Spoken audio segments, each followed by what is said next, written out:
sa bulwagang pambalitaan ng UNTV, si Rosalie Cos. Magandang tanghali, ito ang Balita Weekend Edition. Narito ang mga headlines.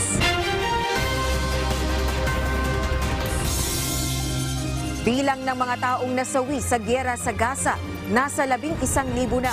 Pagkamatay ng mahigit 100 empleyado ng United Nations sa Gaza, ipinagdadalamhati.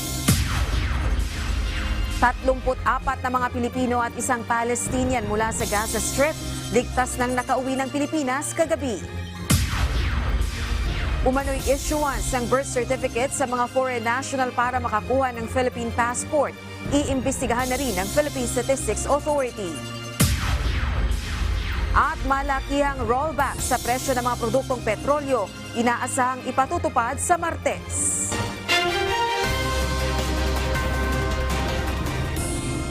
Good news para sa mga motorista. Posibleng magpatupad ng malakihang rollback ang mga kumpanya ng langis sa susunod na linggo. Sa inisyal na pagtaya ng oil industry players, maaaring mabawasan ng mahigit 2 piso o halos 3 piso ang presyo ng diesel kada litro, habang nasa 60 centavos hanggang piso kada litro ang posibleng maging rollback sa presyo ng gasolina at mahigit pisong bawas sa kerosene. Sa Lunes, iaanunsyo ng mga kumpanya ng langis ang final price adjustment na ipatutupad sa araw ng Martes, November 14. Pinalawig pa ng Land Transportation Office ang validity ng mga driver's license na mag-e-expire ngayong Nobyembre. Ayon sa LTO, extended hanggang April 2, 2024 ang lahat ng driver's license na papapaso ngayong buwan. Sa memorandum na inilabas ng LTO kahapon, sinabi nito na sasapat na lamang hanggang June backlog ngayong taon ang supply ng plastic cards para sa driver's license, kung saan prioridad na ma-issuean ang mga overseas Filipino worker at foreign driver's license conversion. Nauna nang nagpalabas ng writ of preliminary injunction ang Quezon City Regional Trial Court na pumipigil sa delivery ng supply ng plastic cards sa LTO dahil sa nakabinbing petisyon. Muli namang nagpaalaala ang LTO na magpa-renew na ng lisensya hanggang sa November 30 ang lahat ng mga napaso ang driver's license noong May 1 hanggang May 31. Habang binibigyan ng hanggang December 31, 2023 na makapagpa-renew ang mga nag-expire ang lisensya mula June 1 hanggang June 30. Ipatutupad na simula sa Lunes, November 13 ang mas mataas na multang ipapataw sa mga motoristang lalabag sa EDSA busway. Batay sa resolusyon na pinagkasunduan ng Metro Manila Council, 5,000 pesos ang ipapataw na multa sa unang paglabag o first offense, habang 10,000 pesos isang buwan na suspensyon ng driver's license at pagdalo ng road safety seminar naman ang ipapataw kapag second offense. 20,000 pesos naman sa ikatlong beses ng paglabag na may kasamang 1 taong suspensyon ng driver's license. At 30,000 pesos na penalty naman sa fourth offense, kung saan irerekomenda na rin sa LTO na i-revoke ang lisensya ng driver. Nauna nang iginiit ng MMDA na ang dahilan ng mas mataas na multa ay bunsod ng mga pasaway na motorista na makailang ulit ng lumalabag at handang magbayad ng 1,000 pisong multa. Samantala, uumpisahan na rin simula sa Lunes ang adjustment sa operating hours ng mga mall sa Metro Manila. Nauna nang napagkasunduan ng MMDA at mall operators na simula November 13, 2023 hanggang January 8, 2024 ay magiging 11 a.m. hanggang 11 p.m. na ang operating hours ng mga mall sa NCR. Layunin nito na maibsan ang inaasahang lalong pagbigat ng trapiko ngayong nalalapit na ang holiday season. Bukod sa adjustment sa operating hours, ang lahat ng mall sale ay papayagan lamang tuwing weekend. Maging ang delivery ng mga produkto sa mga mall ay pinahihintulutan lamang sa gabi mula alas 11 ng gabi hanggang alas 5 ng madaling araw upang hindi na sumabay sa bulto ng traffic. Makikipagpulong si Justice Secretary Boying Remulla sa top official ng Timor-Leste kung saan isa sa issue na kanyang tatalakayin ang usapin ng extradition treaty. Ito ay may kaugnayan pa rin sa napatalsik na si dating Congressman Arnulfo Teves Jr. na itinuturong umano'y mastermind sa pamamaslang kay dating Negros Oriental Governor Roel Digamo at iba pa. Ito ang balita ni Bernard Dadis. The possibility of having a mutual legal assistance treaty or an extradition treaty between Timor-Leste and the Philippines. We will discuss it. I will bring it up. Isang issue ng extradition treaty sa tatalakayin ni Justice Secretary Boying Remulla sa kanyang pakikipagpulong ngayong araw sa isa sa mga top official ng Timor-Leste. Ang extradition treaty ay ang kasunduan ng Pilipinas sa iba pang mga bansa kung saan maaring mag-request ng extradition ang magkabilang partido laban sa isang taong akusado sa krimen. Kasama rin sa posibleng pag-uusapan ang Mutual Legal Assistance Treaty kung saan maaring mag-share ng mga impormasyon at ebidensya ang dalawang bansa kaugnay sa criminal investigation at prosecutions. Nauna nang inihayag ng DOJ na nasa Timor-Leste na mamalagi ngayon ang napatalsik na si dating Congressman Arnulfo Teves Jr. Si Teves ay nahaharap sa kasong murder na siyang itinuturong umano'y mastermind sa pagpaslang kay dating Negros Oriental Governor Roel Digamo at iba pa. Basically, ako, ang concern ko, the process of bringing Teves home for trial, to stop trial. We're not stopping the money. We're still working on his arrest, and it would happen sooner than later. Nauna nang humiling ng asylum sa pamahalaan ng Timor-Leste si Teves, subalit hindi ito pinagbigyan. He's still there. He has bodyguards. Well guarded, living an easy, wealthy life. Obviously, living off the fat from his illegal activities. Nauna nang idineklarang terorista ng Anti-Terrorism Council si Teves at 12 iba pa dahil sa umano'y mga pagpatay at kaso ng harassment sa Negros Oriental. Bernard Dadis, UNTV News and Rescue. Diyos ang aming sandigan, serbisyo publiko ang aming pinahalagahan. Umaasa ang Makabayan Bloc lawmakers na susulong ang inihaing House Resolution na mag-iimbestiga sa confidential funds ng Davao City mula 2016 hanggang 2022. Samantala, nagbabala naman sa Senate Minority Leader Aquilino Coco Pimentel sa posibilidad na dalhin sa Korte Suprema ang usapin ng confidential and intelligence funds ng Office of the President para sa taong 2024. Ito ang balita. Umaasa ang Makabayan Bloc lawmakers na susulong ang House Resolution No. 1361 na mag-iimbestiga sa confidential funds ng Davao City mula 2016 hanggang 2022.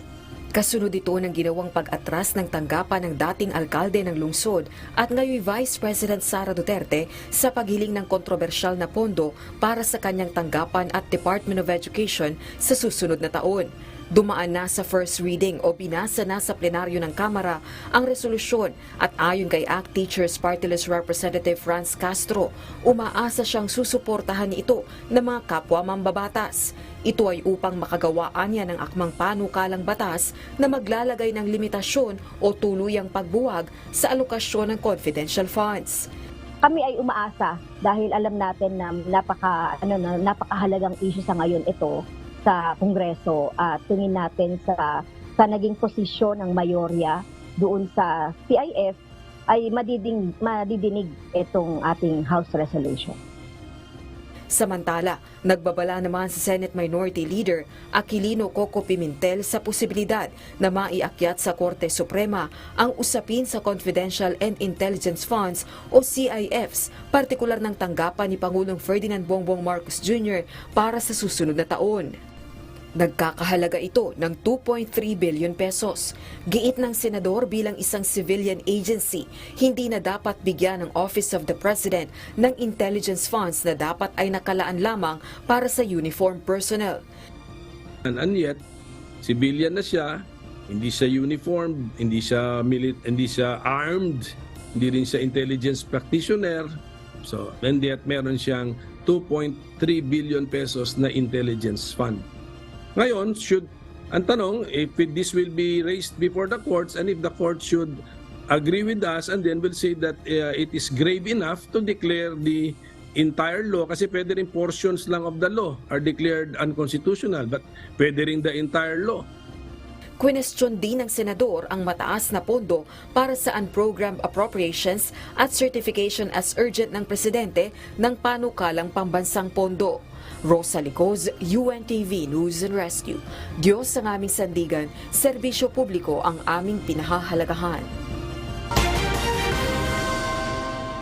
Masyado pang malayo para magbigay ng espekulasyon sa kung ano ang mangyayari sa 2028. Yan ang sagot ni Vice President Sara Duterte hinggil sa posibilidad ng Duterte at Amy Marcos tandem sa 2028 national elections. Nauna nang pinalutang ni dating presidential spokesperson Harry Roque sa isang panayam ang posibleng tandem nila VP Sara at Senator Amy sa susunod na eleksyon.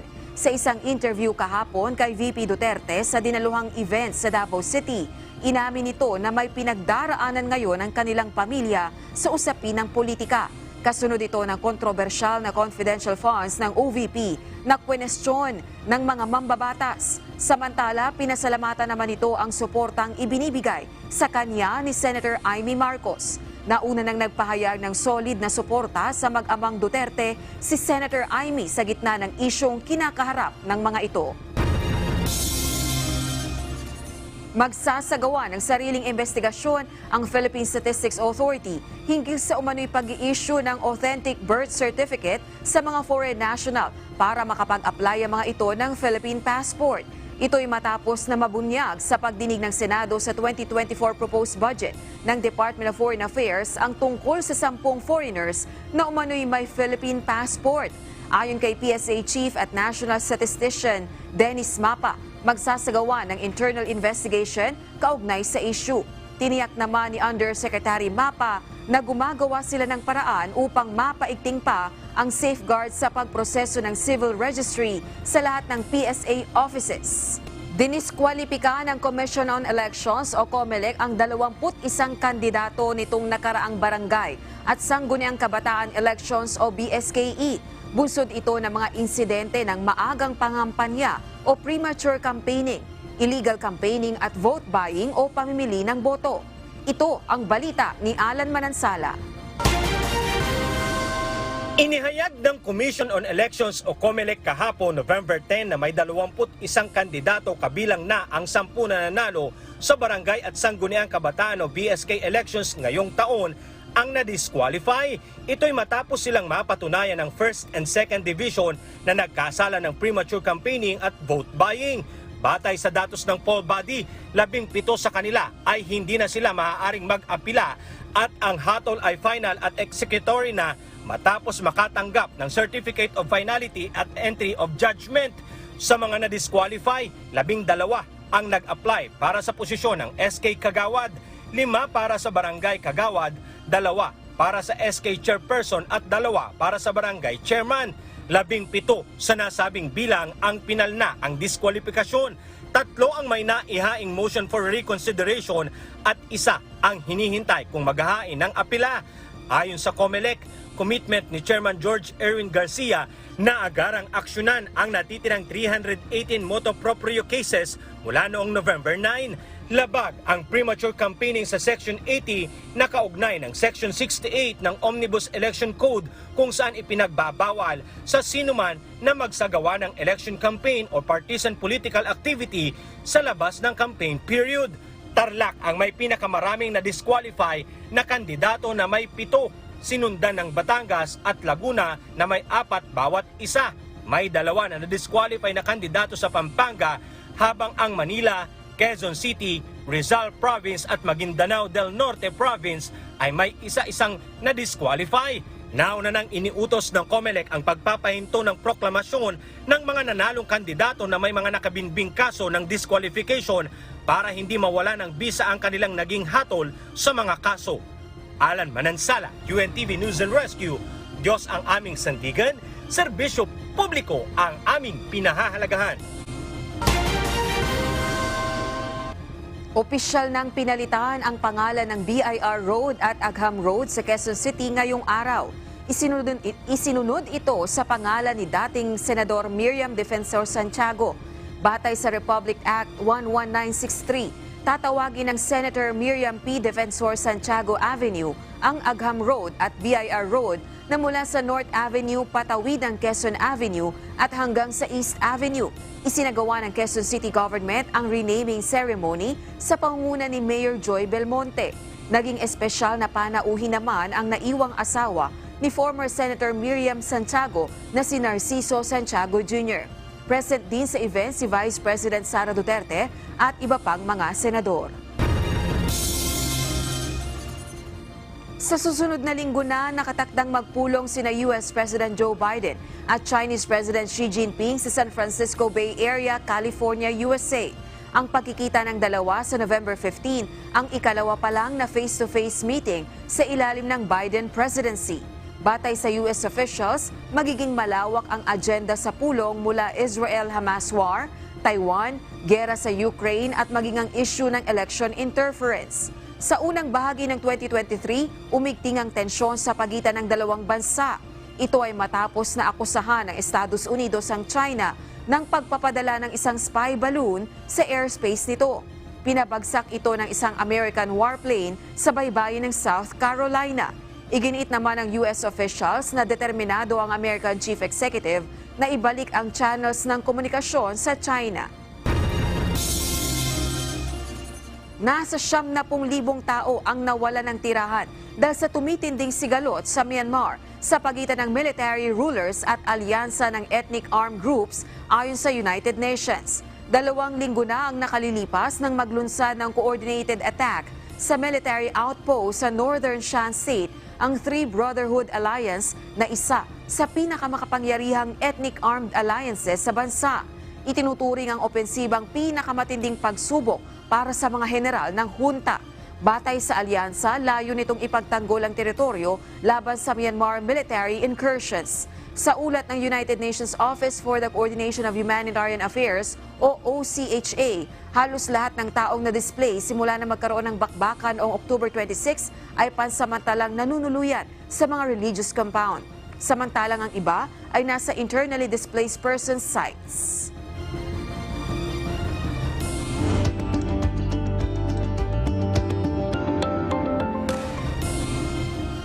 Unang naapektuhan ang utak ng isang taong may epilepsy, kaya't nagkakaroon ng sudden attack of seizure.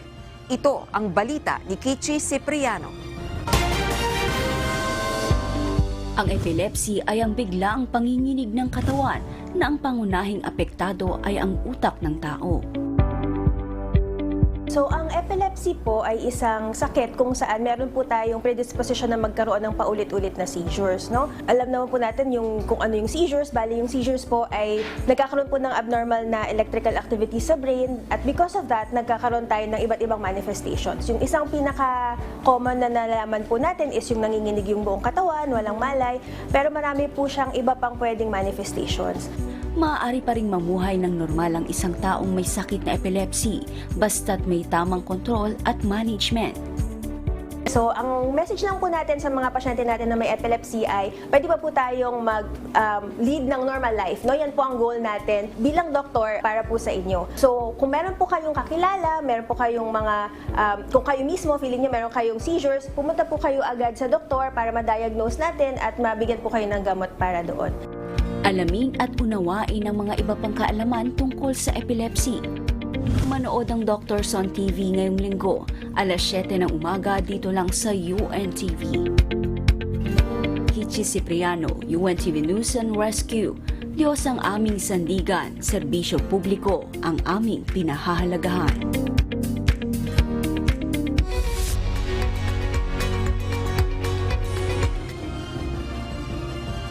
Maituturing na VIP car at a competitive price ang susubukan ni Kuya Daniel Rason ngayong linggo sa Manibela. Ito ang balita ni Brian Evangelista. A remarkable fusion of style, quality, dependability, and safety. This GAC Motor flagship SUV stands out. Ang pagandahan dito, may kita niyo meron din siyang ambient blue. Favorite color ko pa naman blue. Ito ang ipinagmamalaki ng JAC na fit for VIPs dahil sa alok nitong comfort at advanced features tulad na lamang ng voice command. Sa voice command, per So, pwede siyang voice command. Yes. Open all windows. Open all windows. Yan po. Okay, Ayos, Close all windows. Close all windows.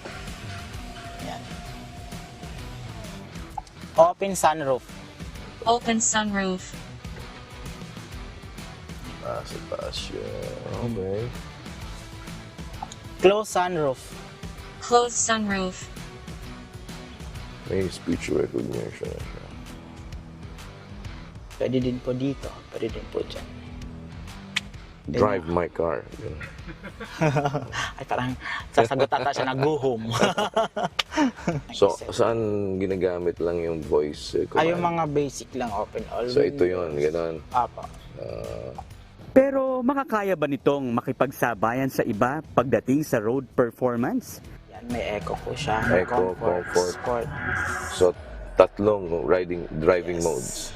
Tatlong driving modes po. May hill Forward assist, collision siya, may hill assist po. Yan, tsaka sa hill descent. descent.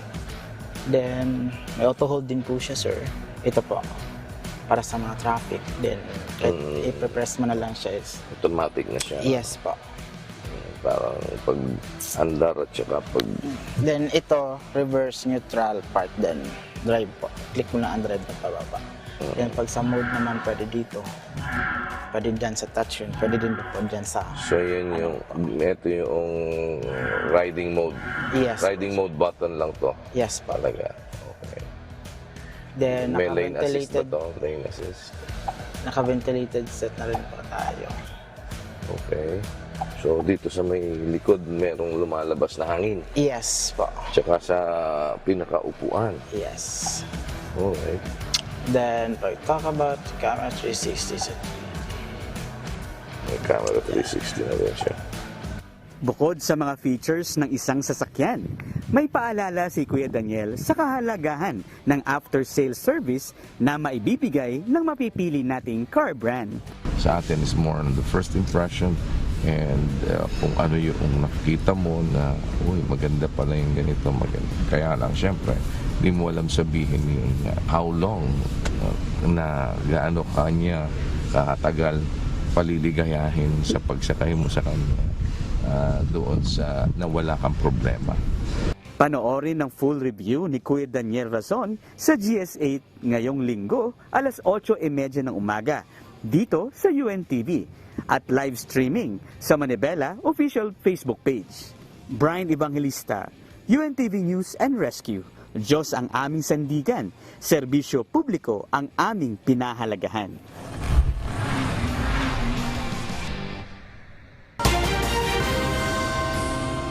Nasa 11,000 tao na ang nasawi dahil sa nagpapatuloy na pambobomba ng Israel sa Gaza Strip.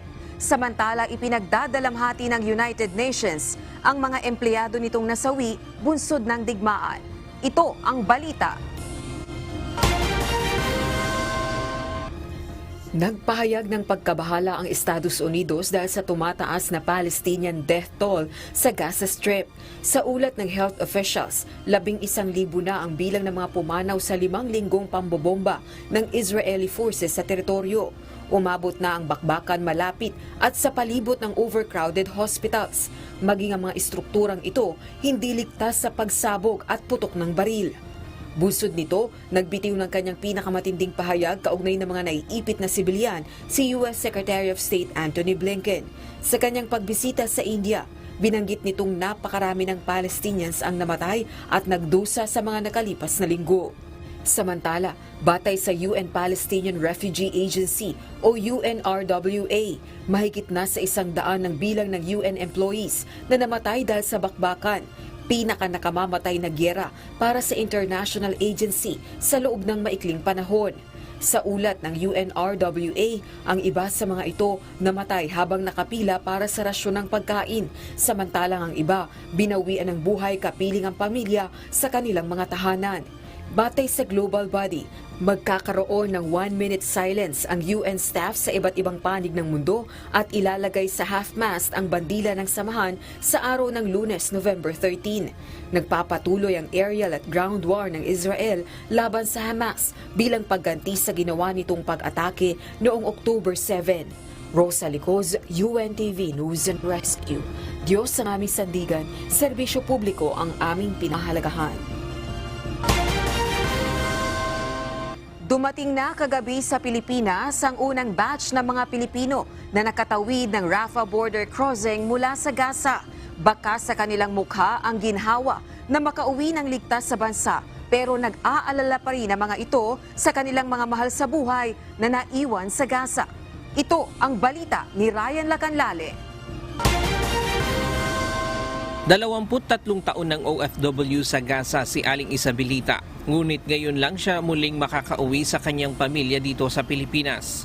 Siya ang kaisa-isang OFW na kasama ng mga Pilipinong umuwi mula sa Gaza na tumawid ng Rafah border crossing. Anya wala sana siyang balak na umuwi sa bansa pero napilitan siya dahil sa takot na pulbusin na ang Gaza dahil sa giyera. Nung talaga pong talagang pinupulbos na, talagang natakot na ako. Hindi pa sana ako uwi, pero talaga ang sitwasyon talagang walang-wala. Halos uubusin na lahat. Sa mga iniwan namin sa Gaza, sobrang hirap po talaga. Mahirap kasi lahat doon, walang safe na mga tao, walang pagkain, walang tubig, wala lahat. Tapos, hindi kami makalabas, sarado lahat.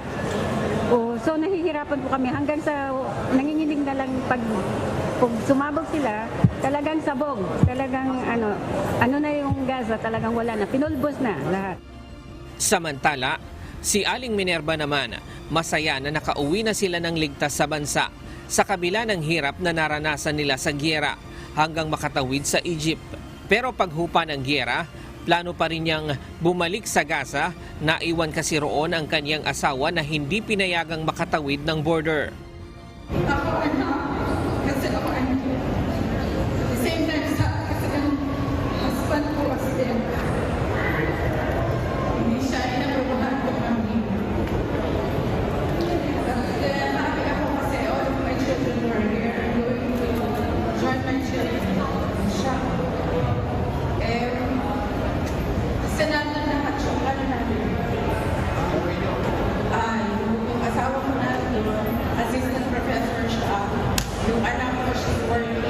government agency sa UNTV. Yung anak kong bunso, nag-aaral siya. Umaapila naman ng tulong si Aling Lucina. Nag-aalala kasi siya sa kanyang manugang na Palestina na bagong panganak na naiwan doon. Umaasa siya na makakasama rin ito sa mga susunod na batch. Although nandun yung pangalan ng eldest son ko, tapos yung newborn na apo ko, pero ayaw isama yung manugang ko. It's very unfair kasi breastfeeding mother siya, nagbi-bleed pa siya. Pwede ba namang iwan na mag-isa sa bahay, tapos depressed pa siya? So I'm fighting for it talaga na isama. Kasama sila sa 34 na Pilipino na nakauwi kahapon mula sa Cairo, Egypt. 4 na po silang lahat na nakatawid mula sa Rafah border noong Martes. Pero ang 3 nagpasyang magpaiwan na sa Egypt dahil may ama at asawa na Egyptian citizen at mas pinili na lang na ayusin ang pagiging permanent resident sa Egypt kaysa umuwi na sa Pilipinas. Ang 3 iba pa na naiwan din sa Egypt ay magkakamag-anak din. Manganganak na yung ina, kaya pinili na maiwan muna sila roon kasama ang anak at ina. Kasama rin sa mga umuwi ang isang Palestina na asawa ng Pilipino. The DFA is strongly committed to undertaking our mandate to promote and protect the interests of all Filipinos and their welfare, and in this particular case, to bring all our nationals home safely and in the arms of their relatives here. Hindi man kagaya ng mga OFW ang tulong na maibibigay sa mga ito, pero tiniyak ng DFA na tutulungan sila ng gobyerno. Nabigyan ang bawat pamilya ng $1,000 mula sa DFA, habang ang DSWD ay nagbigay din ng tulong na maihatid din sila na makauwi sa kanilang probinsya at bibigyan naman ng accommodation ang iba. Ayon sa DFA, hindi maninirahan ng permanente sa bansa ang mga kababayan nating ito dahil pagkatapos ng giyera sa Israel ay babalik din sila doon dahil residente ang mga ito doon. Yes, for sure, except hindi naman sila mananatili rito. They're just waiting for the war to end tapos babalik sila doon. So they're not here for good. Inaasahan din ng DFA na agad na makakalabas sa Cairo ang panibagong batch ng mga Pilipino na nakatawid sa Rafah border crossing. Kakaunting panahon lamang kasi ang ibinigay sa bawat pamahalaan para i-repatriate ang kanilang mga citizen doon. Ayoko magbigay ng commitment pero hindi matagal na maiksi lang ang time nila sa Egypt. Within 3 days, 72 hours, ang pangako ng bawat pamahalaan na tumatanggap ng dayuhan galing Gaza, ipapalipad na pauwi. So, kung dumating sila ngayon sa Cairo, Friday, dapat Sunday, Monday, nakalabas na yan ng Egypt. Pakiusap ng DFA sa ating mga kababayan na hanggang ngayon ay nananatili pa sa Gaza at nagdadalawang isip pa ring tumawid na samantalahin ang pagbubukas ng border. Hindi kasi lahat ng pagkakataon ay bukas para sa bansa ang border dahil per country ang pagtawid doon. Pag nagbukas ulit yung border, please go. Because alam nyo, it could close na naman. Our embassy is pleading with the kababayans natin. Alam natin, of course, we respect the decision kung ayaw na iwanan ang asawa nila o kung may iba silang dahilan. Pero may gera ngayon, kaya sana.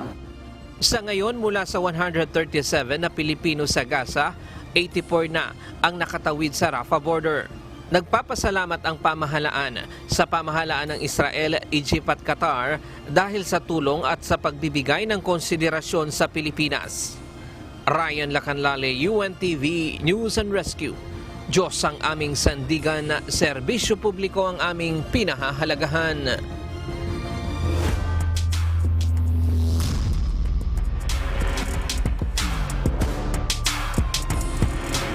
Nagwagi ang Senate Defenders, Ombudsman Graftbusters at AFP Cavaliers sa kanilang games nitong Huwebes. Samantala, masasaksihan naman ang triple-header elimination games sa UNTV Cup Season 10 bukas sa Nova Desi Convention Center sa Quezon City. Ito ang balita ni Bernard Dadis.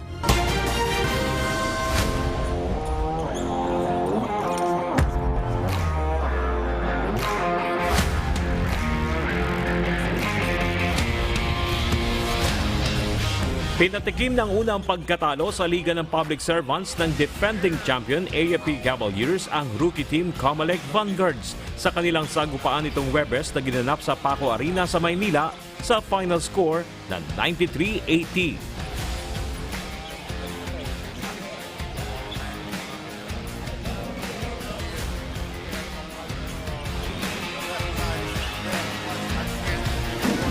Nanguna sa Cavaliers si Season 9 Finals MVP Darwin Cordero na kumolekta ng 25 points at tig-3 assist at rebounds kaya tinanghal na Best Player of the Game. Nag-ambag naman si Edgar Castro ng 20 points para sa AFP. Habang kinulang ang 19 points at 10 rebounds ni Jemuel Namukatkat para sa Comelec. Well, ito yung first game ng team, no? So, medyo nangapapa yung team ngayon. Nakita naman natin dun sa first at second quarter. Medyo nilamangan kami. So, nag-adjust lang. So, adjustment. Then, ginawa na lang namin yung pininsay namin sa practice. So, kaya nakahabol din kami. Yung pagkawala lang ni Jerry Lumungsod. So, yun yung pinipila pa namin dun sa mga kasama namin dito na player. So, konting adjustment lang kasi yung team naman nandun na yung sistema.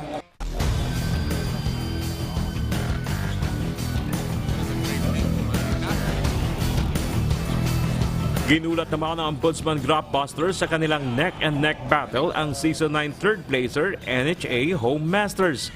Nagtulong ang tandem ni Samuel Ignacio at Paul Latja para buhatin ang Ombudsman sa final score na 198. Kapwa may double-double figure si Ignacio na may 25 points at 14 rebounds, habang si Latja naman ay may 16 points at 14 assists. Yung usual preparation ng mga teams, first and foremost yung conditioning namin. Importante yun eh. Kasi nakita naman natin kung gaano competitive ang mga teams dito sa UNTV.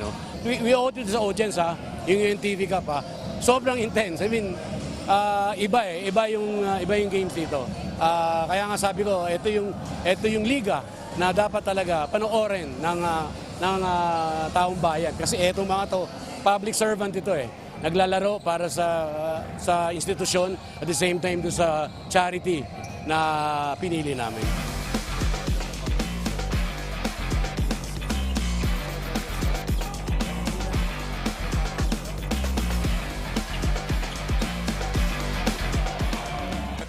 At sa third game, nagwagi naman ang Senate Defenders laban sa Department of Agriculture Food Masters sa score na 71-65. Sumandig ang Defenders sa veterano na si Jeffrey Sanders na tumikada ng 15 points at 7 boards. Sinuportahan naman ito ni Lawrence Gasparillo ng 19 points, 2 rebounds at 3 assist. Masaya kasi nanalo kami pero in terms sa laro namin, marami pa kami dapat na i-correct, marami pa kami dapat na insayuhin para pagdating ng mga ibang games namin, medyo hindi na ganun yung magiging showing namin. Samantala, masasaksihan naman ang triple header ng UNTV Cup Season 10 eliminations sa Nova Desi Convention Center sa Quezon City bukas. Sa first game, bangga ang DFA emissaries at PNP responders alas 2 ng hapon. Susundan ito ng bakbakan ng GSIS Furies at Malacanang Team OP-PMS Trailblazers alas 3:30 ng hapon.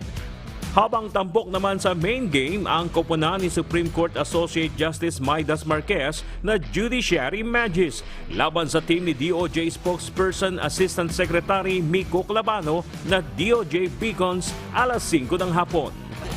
Bernard Dadis, UNTV News and Rescue. Diyos ang aming sandigan, serbisyo publiko ang aming pinalagahan.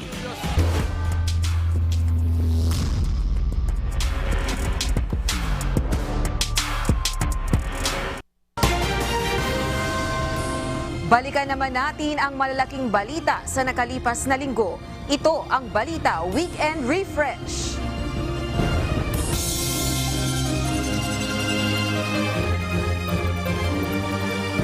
Dating Pangulong Rodrigo Duterte, pinasaringan ni House Speaker Martin Romualdez sa umano'y paninira sa Kamara. Tatayo ako laban sa sinuman na mananakot sa atin para masunod lamang ang gusto nila. Itindig ako tayong lahat para sa kapakanan ng bayan. Why is the name of that accuser so sacrosanct that we cannot mention it before this body? Before I will answer, I will resign now as member and officer of PDP Laban. The former President Rodrigo Roa Duterte, the one who said that, Mr. Chairman. Ikalimang batch na mga Pilipino mula Israel ligtas na nakarating sa Pilipinas. Hindi po namin inaasahan yung pag-atake ng Hamas dahil yung karahasan na ginawa nila. Kaya po, nagdesisyon na po ako umuwi dito sa atin. May time po natutulog kami, hindi na po kami makatulog dahil magdamag po yung sumasabog. Personal na alitan at trabaho, kabilang sa anggulong tinututukan ng mga pulis sa pagpatay sa mamamahayag na si Juan Humalon. Computerized facial composite ng isa sa suspect inilabas ng PNP. May mga anggulong sinusundan. Yung isang anggulo may connected sa trabaho, yung isang anggulo is medyo personal. Ipinangakong 20 pesos na kada kilong bigas ni Pangulong Ferdinand Marcos Jr. imposibleng maisakatuparan ngayon ayon kay Agriculture Secretary Francisco Chu Laurel Jr. The 20 peso per kilo was an aspiration, di ba? Ang problem now, we are in the 15-year high sa world market. So today, that is not possible. J. Renz Kilario alias Senior Aguila at iba pang opisyal ng Socorro Bayanihan Services Incorporated inaresto na sa kasong qualified trafficking. You have the right to remain silent. You also have anything you say believes against your court of law. Naiintindihan niyo po ba lahat po as nasabi ko? I-effect na po namin ang warrant of arrest. Petisyon laban sa confidential funds ng Office of the Vice President inihain sa Supreme Court. Vice President Sara Duterte, ipinauubaya na sa Korte Suprema ang kahihinatnan ng issue ng confidential funds. Base sa aming petisyon, sinasabi namin sa Korte Suprema na ito ay hindi sang-ayon sa ating saligang batas dahil Kongreso lamang ang pwede gumawa ng isang budget item na ang nangyari na sa paglipat ay ang Executive Department ang gumawa ng isang item na confidential fund. Malugod po namin tinatanggap ang pagkakataong talakayin ang legalidad ng paglilipat ng pondo. Umaasa kami na ang dunong ng Korte Suprema ay magiging daan upang tuluyang matapos ang usapin na ito. Inflation rate ng Pilipinas noong Oktubre bumaba sa 4.9%. Murang bigas at iba pang prime commodities nakapag-ambag sa pagbagal ng pagtaas ng presyo ng mga bilihin. Ang headline inflation o ang pagtaas ng presyo ng mga produkto at serbisyo sa bansa ay bumagal sa antas na 4.9%. Pangulong Ferdinand Marcos Jr. tiniyak na bahagi ng mga plano ang climate change kasabay ng pagunita sa ika-10 taon mula nang manalasa ang Super Typhoon Yolanda. Tulong na ibinibigay ng pamahalaan sa Yolanda survivors, pinatututukan ni PBBM. As I said, we must make climate change a vital component of our national policies. We have engaged the Department of Human Settlements and Urban Development and the National Housing Authority to accelerate the provision of housing units and land titles to our beneficiaries. Nakatakdang special election sa Negros Oriental, kinansila na ng COMELEC.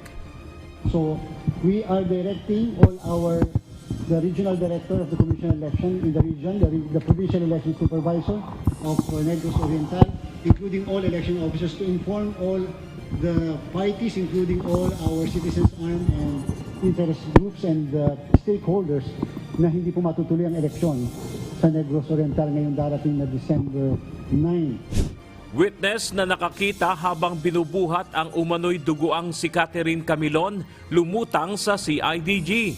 Allegedly, uminto sila sa isang Santa Catalina subdivision, yung place of incident. Nakita nila na may binubuhat na babae na nakita nila na duguan sa ulo, inililipat sa isang sasakyan.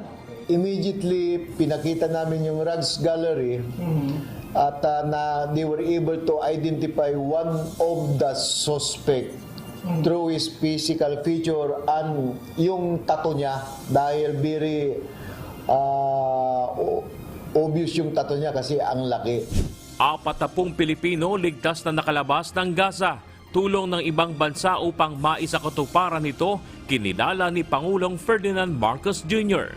Ikinagagalak kong ibalita na 40 sa ating mga kababayan ay ligtas at matagumpay na nakatawid ng Rafah crossing sa Egypt mula sa Israel. Meralco, magpapatupad ng dagdag singil sa kuryente ngayong Nobyembre. The primary driver was the transmission charge.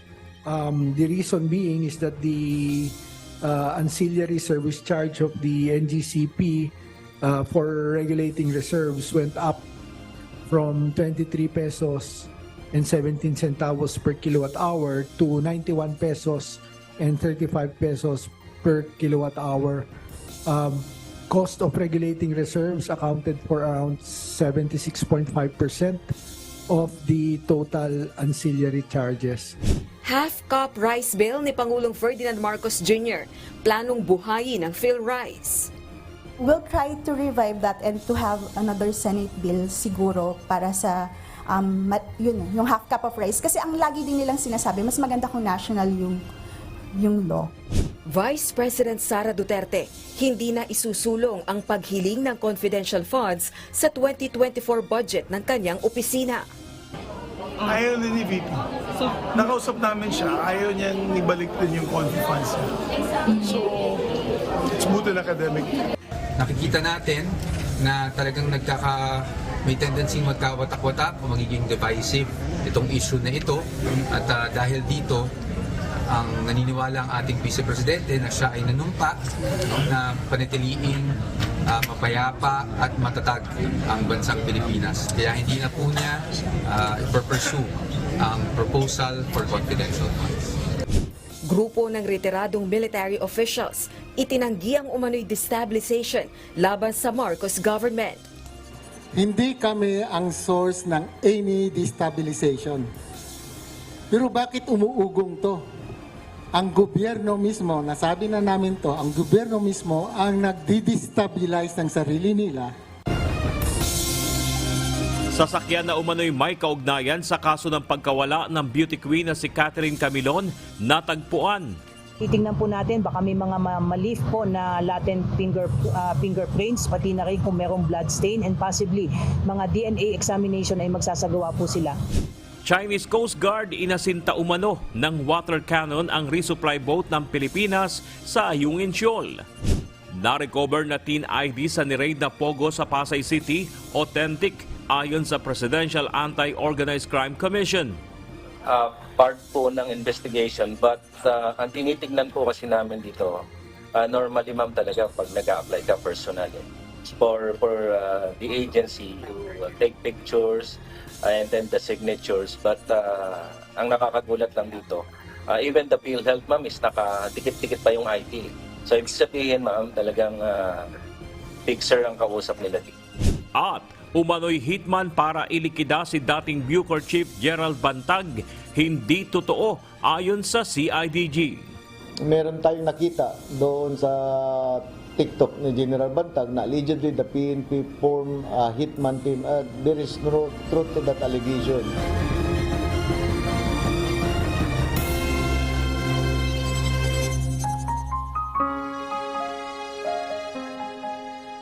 Narito naman ang salita ng Diyos na ating sandigan mula sa aklat ng Galatia 5:26 na nagsasabi, "Huwag tayong maging mga palalo na tayo-tayo'y nangagmumungkahian sa isa't isa, nangag-iinggitan sa isa't isa."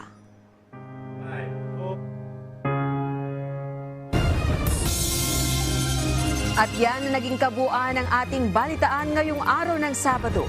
Aming inilahad ng buong katapatan kung paano namin nasaksihan. Sa ni Kuya Daniel Rason, ako si Rosa Licos. At dito sa UNTV, Diyos ang aming sandigan. Serbisyo publiko ang aming pinahahalagahan. Magandang hapon.